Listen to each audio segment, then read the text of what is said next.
An alien from another planet befriends a young boy and his siblings in a small California town. In modern times, when a movie comes out of the theater, it doesn't stay there long before it's released to stream, rent, or buy. A movie is lucky to be at the top of the box office for 2 or 3 weeks in a row, but back in 1982 when E.T. came out, it was a box office smash. It was the top movie at the box office for 12 weeks in a row, and then over the next couple of months, it was the top movie 5 more times. If you adjust for inflation, E.T. is still the 4th highest grossing movie of all time, bringing in the equivalent of 1.3 billion of today's dollars. I was too young to see E.T. on its initial release at the theater, but I've seen it about a half a dozen times since then, and each time I love it more and more. Before we even get to the character of E.T., we have to look at Steven Spielberg's incredible direction. The movie is shot from the point of view of the children in the movie, led by Henry Thomas and Drew Barrymore, both of whom steal the show. They are cute, so full of emotion. Most of the adults in the movie we only see from the waist down, and the bad guy, we only know him as the guy with the keys on his belt loop because that is all we see for him for most of the movie. Now, I'm not sure if this is the first, but it is one of the most important kids on bike movies. Now, this is not a real genre, but it's one of my favorites. It's exactly what it sounds like. Kids on bikes doing things. I think the reason this genre resonates with me is because I once was a kid on a bike doing things with my neighborhood friends. We would go exploring everywhere all summer long.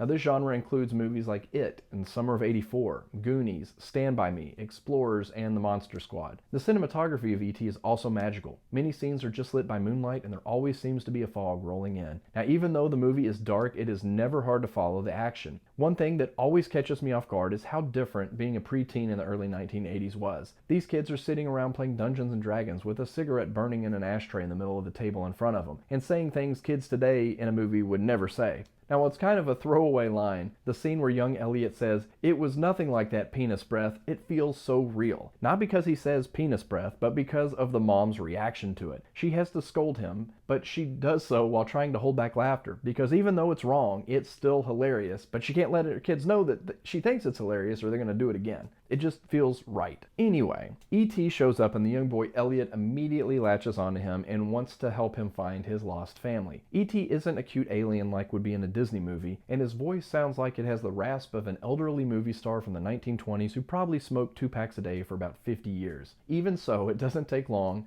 for the audience to fall in love with E.T. E.T. is brilliant and in perfect movie fashion teaches the kids a lot about life, and the kids teach E.T. a lot. It's a symbiotic relationship. Now, E.T. doesn't work without the wonderful child actors. It doesn't work without the amazing puppeteers controlling E.T., and it doesn't work without the visionary direction of Steven Spielberg. To call this movie iconic is almost an understatement. The famous Elliot and E.T. riding their bike in front of the moon is so iconic, it literally became Amblin Entertainment's company logo, and it is still the star attraction of a Universal theme park ride that's going strong over 40 years later. Rewatching this movie recently with my 6-year-old on the 4K remaster once again blew me away. Every scene looks as good today as it did when the movie came out. E.T. is as lovable as ever, and the kids acting is some of the best of all time. The movie tugs at my heartstrings, and it is hard to watch without a tear or two forming in my eye. E.T. is a movie that has stood the test of time, and it will continue to do so forever.